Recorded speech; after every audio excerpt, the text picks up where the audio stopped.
ঈদের পর দিন আমার এক জোড়া জুতা দরকার ছিল। তো ঈদের পরদিন আমি এমনি ভাবছিলাম আমাদের কুমিল্লা শহরে কান্দিরপাড় কোনো দোকান যদি খোলা পাই তাহলে এক জোড়া জুতা কিনব।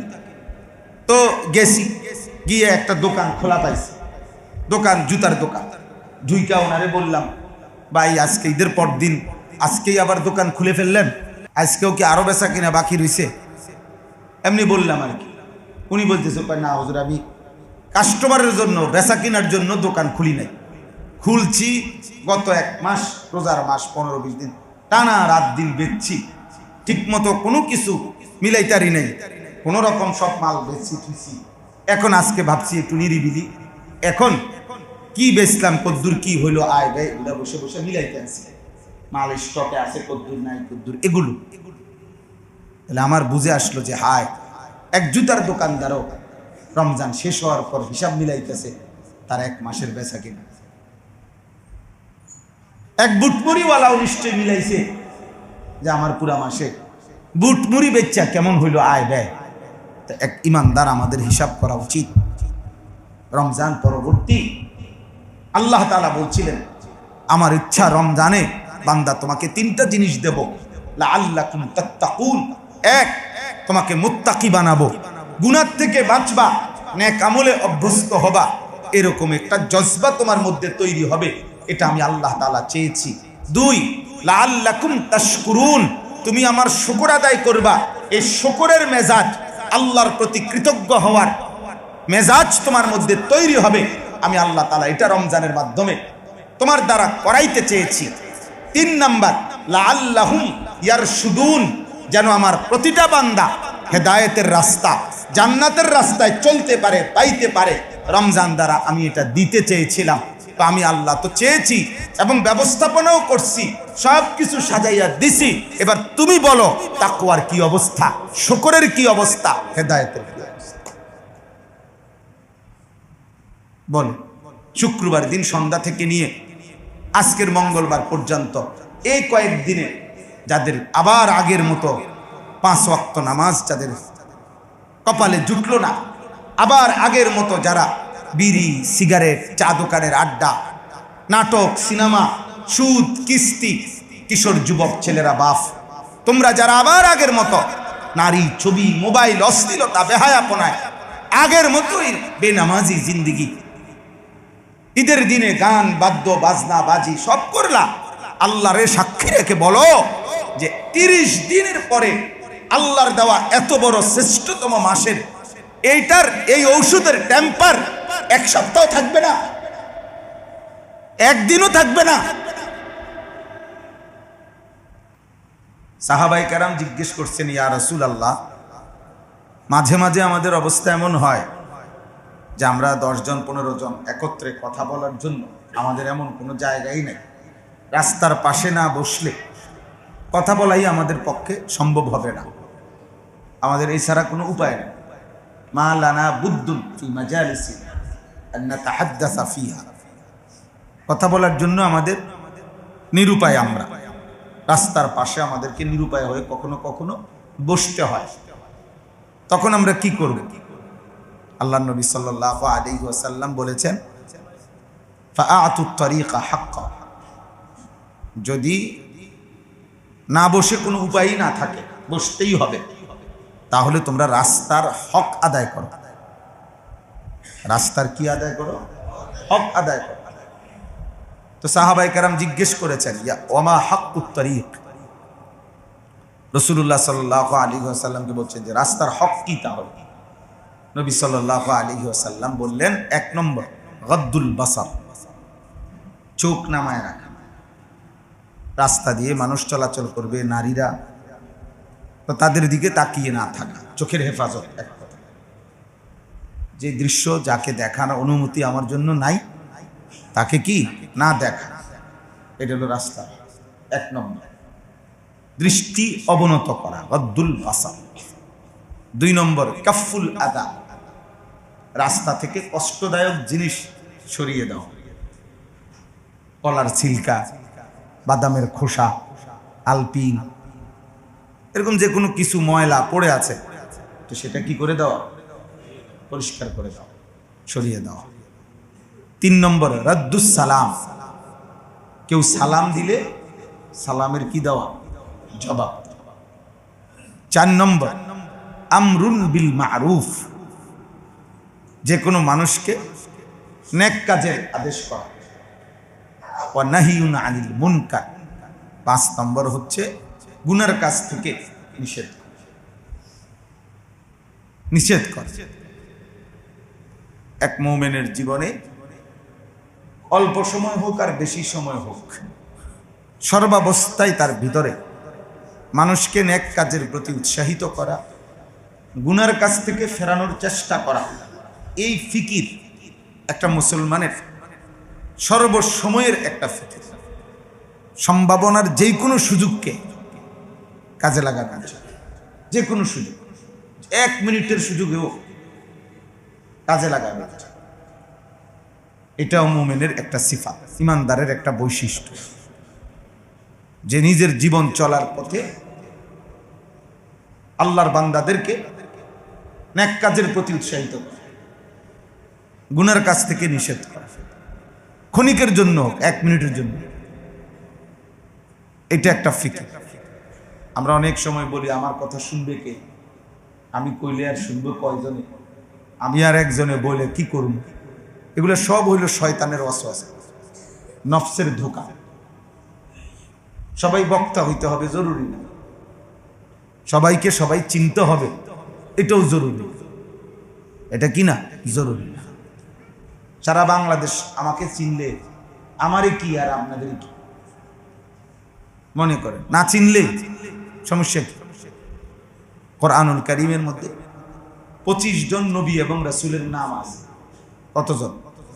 তো নবী রাসূল তো 25 জন, তো 1,24,000 যদি নবী রাসূল হয় তো বাকিদের নাম কি? তাহলে যাদের নাম কোরআনে আল্লাহ বলে নাই ওনারা ব্যর্থ। নবী সাল্লাল্লাহু আলাইহি ওয়াসাল্লাম 1.25 লক্ষ সাহাবীর সামনে আরাফাতের ময়দানে বিদায় হজ্জে ওনার সাথে আরাফার ময়দানে 1.25 লাখ সাহাবীর সামনে খুতবা দিয়েছে। তাহলে 1.25 লাখ মানে কত? 1,25,000, কম বেশ হইতে পারে। তো ধরেন এখন পৃথিবীর কোন কিতাবে অথবা সব কিতাব মিলাইয়াও একসাথ করে 5,000 সাহাবীর নাম, 10,000 সাহাবীর নাম একত্র করা যাবে না, নাই, বুঝেন নাই? তো ধরে মনে করেন একবারে 10,000-এর নাম একসাথ করলো, ধরে নিলাম, তো আরো তো বাকি রয়েছে কত? 1,15,000। 10,000 সাহাবীর নাম নাই, কোনো কিতাব সব মিলাইলেও হবে না। তাইলে 1,15,000 সাহাবীর নাম যে কেউ জানে না, কোনো কিতাবে নাই, তো ওনারা ব্যর্থ। তাইলে এটা একটা জরুরি বিষয়। সব মসজিদের ইমাম সাহেবদের, উঠতি বয়সের আলেম, যে কোনো ইমানদার মুসলমান সবাই এটা ভাবা উচিত। সবাই চিনতে হবে জরুরি, আল্লাহর কথা বলতে হবে এটা জরুরি। আমি বলে যাও, সবাই চিনা দরকার। আমার কথা কয়জন শুনবে? একজনের শুনবে, তা অসুবিধা কি? একজন শুনলে সমস্যা কি? একজনকে বললে অসুবিধা কি? একজনের জন্য চেষ্টা করলে এতে লজ্জা কি? বলেন, এটা লজ্জার বিষয়? হাদিসের মধ্যে আছে, নবী সাল্লাল্লাহু আলাইহি ওয়াসাল্লাম বলছেন, ফাওয়াল্লাহি লা আন ইয়াহদিয়াল্লাহু বিকা রাজুলান ওয়াহিদান খায়রুন লাকা মিন হুমুরিন নাআম। আল্লাহর কসম, তোমার দ্বারা একজন ব্যক্তি, রাজুলান ওয়াহিদান, ওয়াহিদ মানে একজন ব্যক্তি হেদায়েত পাওয়া গোটা আরবের সমস্ত দামি উট তোমাকে হাদিয়া দেওয়ার চাইতে উত্তম। কয়জন? একজন। কোরআনুল কারীমে সূরা ইয়াসিনের মধ্যে শুরুতে ঘটনা আছে, 3 জন রাসূল একটি অঞ্চলে দিবানিশি মানুষকে আল্লাহর দিকে দাওয়াত দিছেন, কালিমার দাওয়াত দিছেন। 3 জন রাসূলের দাওয়াতে, নবীর দাওয়াতে ঈমান গ্রহণ করেছে মাত্র একজন। কয়জন? ওয়াজাআ মিন আকসাল মাদিনাতি রাজুল। এই কয়জন? এই একটা লোকে ঈমানদার হয়েছে।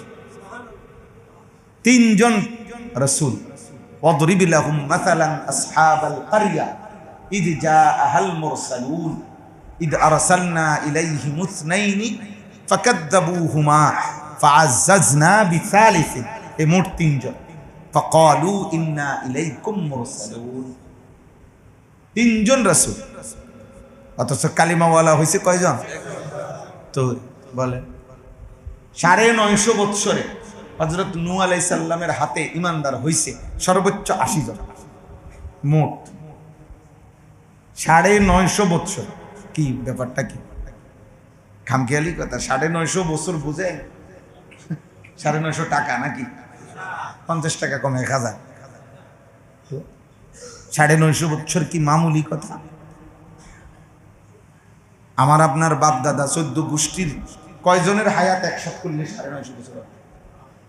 60 বছর 70 বছর করে গুনেন তো 950 বছর বলে গেছে। কোনোদিন ক্লান্ত হন নাই, বিরক্ত হন নাই, চোখের পানি ফেলছে, রক্ত ঝরাইছে হাজার হাজার বার, লক্ষবার। নূহ আলাইহিস সালাম আহত হয়েছে, রক্তাক্ত করে ওনাকে ফেলে রাখছে, ডাস্টবিনের মধ্যে ছুঁড়ে মারছে, বেহুশ অবস্থা। হুঁশ আসছে, রক্ত মুছে তিনি আবার কালেমার দাওয়াত দিয়েছে। আল্লাহর কথা বলা জরুরি, আল্লাহর কথা বলা জরুরি। এই জন্যই প্রথম কথা এটা বললাম, সবাই মিলে শতকণ্ঠে লাখো কণ্ঠে প্রত্যেকের জবানে কম বেশি এক শব্দই হোক আল্লাহর কথা বলা, ওয়ালাউ আয়া, ওয়ালাউ আয়া। নবীজির আদেশ, বাল্লিগু আন্নি ওয়ালাউ আয়া, এক কথাই হোক, এক শব্দ ওয়াজ, নসিহত, উপদেশ। এক সাহাবী একদিন নবীজিকে বলছে, ইয়া রাসূলুল্লাহ সাল্লাল্লাহু আলাইহি ওয়াসাল্লাম, ইজিনি ওয়া আউজিস, আমাকে সংক্ষিপ্ত একটু ওয়াজ করুন। নবীজি বললেন, লা তাগদাব, রাগ করিও না। এই শেষ ওয়াজ, এইটাই ওয়াজ করছে, আর কিছু বলেন? কি বলছে? লা তাগদাব, রাগ করো না, খালাস। তাহলে এটা কয় লাইন হলো? এক শব্দ। এক শব্দই কি করছে? ফারাদ্দাদা মিরারান, হাদিসের মধ্যে আছে, তিনি আবার বলছেন, ইয়া রাসূলুল্লাহ আরেকটু বলেন। আল্লাহর নবী বলছে, লা তাগদাব, রাগ করো না। উনি বারবার রিপিট করছেন, নবীজি এক কথাই বলছে, রাগ করো না। এই দূরেই ওয়াজ করে দিচ্ছে। তাহলে বোঝা গেল এক শব্দ কি হইতে পারে? রাসূলুল্লাহ সাল্লাল্লাহু আলাইহি ওয়াসাল্লাম বলছেন, ওয়ালাউ বিশাত্রি কালিমা, একটি শব্দের অংশ বিশেষ দিয়ে হলেও আল্লাহর রাস্তায় সাদাকা করো, মানে এই কথাটা বল, নেক কাজে, নেক কাজ। চাই সেটা একটা শব্দ না, শব্দের অংশ, শব্দের অংশ। এই সামান্য হোক, তবুও বলো তুমি। আমাদের বয়স্ক মুরব্বীরা, আমাদের ঘরের পরিবারের অভিভাবকরা, আমাদের মধ্যে হতাশার বাক্য যে পরিবার, বলার বাক্য সে তার চেয়ে সামান্য পরিমাণ হতাশার কথা বেশি। এই দোকানে বসে বসে ও সমাজটার যে অবস্থা, মানুষের যে অবস্থা, ও আগে আমরা ছোটবেলায় এটি দেখছি না, আরো 40 বছর আগে কি আসছিল, কি হয়ে গেল, এই সমস্ত ফাঁকনা আলা, বুঝলি না, ফালতু কথা। বসে বসে বয়ে বয়ে বিড়ি খায়, গপ মারে, চা খায়, বন খায়, টেলিভিশন দেখে, আর এই বাজে কথা বলে বসে বসে। হ্যাঁ, ফুলাফান এখন কিরম হয়ে গেছে, ফুলাফান কত রঙে না আছে। হ্যাঁ, নামাজ নাই, আল্লাহ নাই, খোদা নাই, ওসু নাই, গোসল নাই। আপনি কি করেন স্যার? আপনি ঘাসনি কাটেন? আপনি কি ঘাসনি কাটেন? হ্যাঁ, আপনার নাতি কোনো কাজ করে না, এই কথাটা আমাদের ফুতুরে কয় হাজার বার জিজ্ঞেস করছে, কিরে ফোলাগায় কোনো লাইন টাইন করো না, কা বিদেশ ছড়াও বলে একটা দোয়ান লইয়া দে। আপনি দিয়ে ওই সময় কত মাথা কামাইলেন? হ্যাঁ, বুড়া মানুষ 90 বছরের, উনি কয় নাতিগার বউ জানি চাইয়া দিতে পারেন, আল্লাহ মনে হয় না। হ্যাঁ হ্যাঁ, মনে হয় না আসলে শেষ পর্যন্ত। হ্যাঁ, ওটা নাতির বউ, নাতির বউ চাইয়া কিনবে। আপনি মারা যাওয়ার দরকার হলে মারা আনা যাবে, বুঝেন নাই কথা? মরতেন লইছেন, মরে আনা যাইবেন নিরিবিলি। অনর্থক কেন ঘুরতেছেন কেন? বেহুদা শুধু শুধু ভাত খাইতেছেন, তাহলে এগুলো বেহুদা কথা কিনা বলেন? নাতির বউ চাইয়া আপনি কি করবেন? গরান শেষ করতে পারিনি আল্লাহ কইতে, মেস্তুরিও ঘুরাইতে আছে, আমিও মরতে আছি না। উনি মারা গেল হইলে শুধু এই গরান শেষ করবেন, বেহুদা কথা। দুনিয়া শুধুই দুনিয়া। অথচ প্রত্যেকের উচিত যার যার অধীনস্থে চেষ্টা কর। আমরা কিতাবের মধ্যে পড়েছি, একজন ইমানদারের উপরে আল্লাহর পক্ষ থেকে যত কিছু দায়িত্ব, তার মধ্যে নিজের এবং পরিবারের সদস্যদেরকে জাহান্নামের আগুন থেকে বাঁচানোর চেষ্টা করা, এটাও একটি অন্যতম দায়িত্ব। ইয়া আইয়ুহাল্লাযীনা আমানু কু আনফুসাকুম ওয়া আহলিকুম নার, এটা আল্লাহর আদেশ। তুমি নিজেকে এবং পরিবারের সদস্যদেরকে জাহান্নামের আগুন থেকে বাঁচাও, এটা ইমানদারের প্রতি আল্লাহ তাআলার আদেশ। ইউসিকুমুল্লাহু ফি আওলাদিকুম, আল্লাহ তাআলা বলেন আল্লাহ তোমাদেরকে তোমাদের সন্তানাদিদের ব্যাপারে ওসিয়ত করছেন। ওসিয়ত অর্থাৎ তোমরা তোমাদের সন্তানের হক আদায় করার ক্ষেত্রে কোন রকম খামখেয়ালি করো না, এটা আল্লাহর ওসিয়ত। ওসিয়ত বুঝেন তো? মানুষ মৃত্যু পথে শেষ যে কথাগুলো বলে যায় এগুলোরে কি বলে? মানে অর্থ হইল তাকিদ, যেটার মধ্যে যেই উপদেশ, যেই বা কথার মধ্যে প্রচন্ড তাকিদ দিয়ে দেয়। আল্লাহ তাআলা বলছেন তোমার সন্তানাদির ব্যাপারে আমি আল্লাহ তোমাকে ওসিয়ত করছি, তার হক আদায় করবে। নবী সাল্লাল্লাহু আলাইহি ওয়াসাল্লাম বলছেন ওয়া ইন্না লিওয়ালাদিকা আলাইকা হাক্কান, তোমার উপরে তোমার সন্তানদের হক রয়েছে। সন্তানের উপরে যেমন পিতামাতার হক আছে, পিতামাতার উপরেও সন্তানের কি আছে? হক আছে। সাহাবী জিজ্ঞেস করছে ওয়ামা হাক্কুল ওয়ালাদ আলাল ওয়ালিদ, পিতামাতার উপরে সন্তানের হক কি? আল্লাহ নবী সাল্লাল্লাহু আলাইহি ওয়াসাল্লাম বলেছেন আন ইউহসিনা ইসমাহু ওয়া আন ইউহসিনা আদাবাহু, সন্তানের একটি সুন্দর নাম রাখা এবং সন্তানকে আদব, আখলাক, দ্বীন শেখানো, এটা সন্তানের হক, তার অধিকার।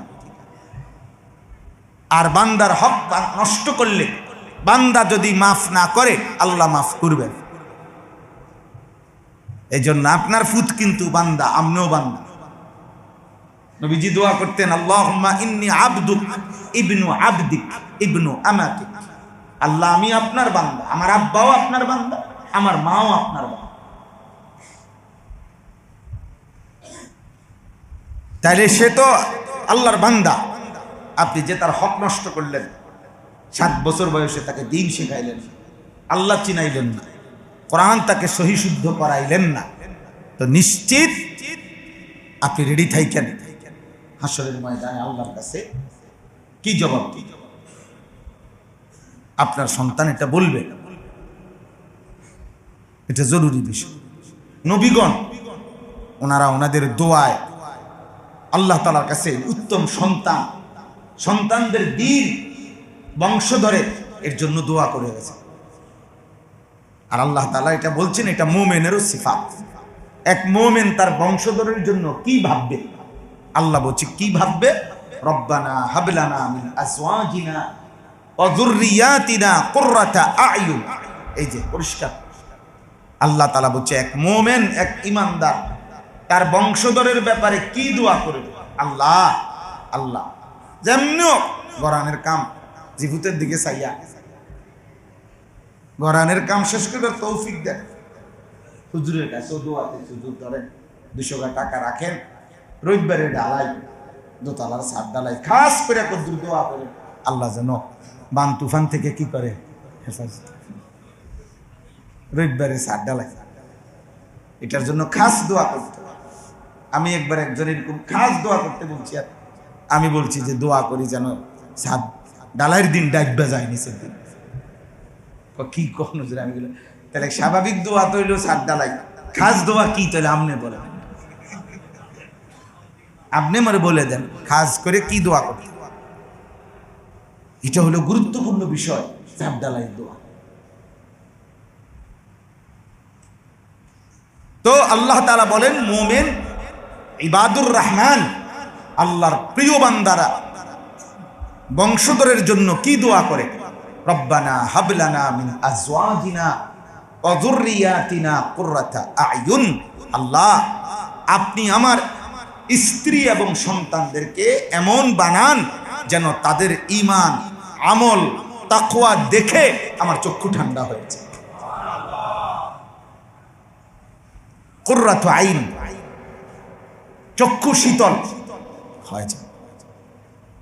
আর নবীজি সাল্লাল্লাহু আলাইহি ওয়াসাল্লাম বলছেন ওয়া কুররাতু আইনি ফিস সালাহ, চোখের শীতলতা, চোখ ঠান্ডা হয় আমি রাসূলের যখন আমি নামাজে দাঁড়াই। তাহলে চোখের শীতলতা নামাজ, চোখের শীতলতা কি? নামাজ। তাহলে স্ত্রী সন্তানকে চোখের শীতলতা বানিয়ে দেন মানে নামাজি বানিয়ে, ইমানদার বানিয়ে, তাকওয়াওয়ালা বানিয়ে। ওয়া জাআলনা লিল মুত্তাকিনা ইমামা, আল্লাহ আপনার ইমানদার মুত্তাকি বান্দাদের জন্য আমি এবং আমার পরিবারকে ইমাম বানায় দেন। অর্থাৎ মহল্লাবাসী যেন আমি এবং আমার পরিবারকে দেখে ঈমান চিনে, আল্লাহ চিনে, আখিরাত চিনে, তাকওয়া চিনে। যে এই বাড়ির দিকে দেখো, এই ছেলেগুলোর দিকে দেখো, ধন্য বাপের ধন্য ফুত, বাপ যেমন নামাজি মাশাআল্লাহ, ফুতগুলোও নামাজি। বাপ যেমন আল্লাহওয়ালা মাশাআল্লাহ, ছেলেগুলো কি আল্লাহ আমার পুরা ফ্যামিলিকে মুত্তাকিদের জন্য কি বানায় দেন? ইমাম, অনুসরণীয় বানায় দেন, পথ প্রদর্শক বানিয়ে।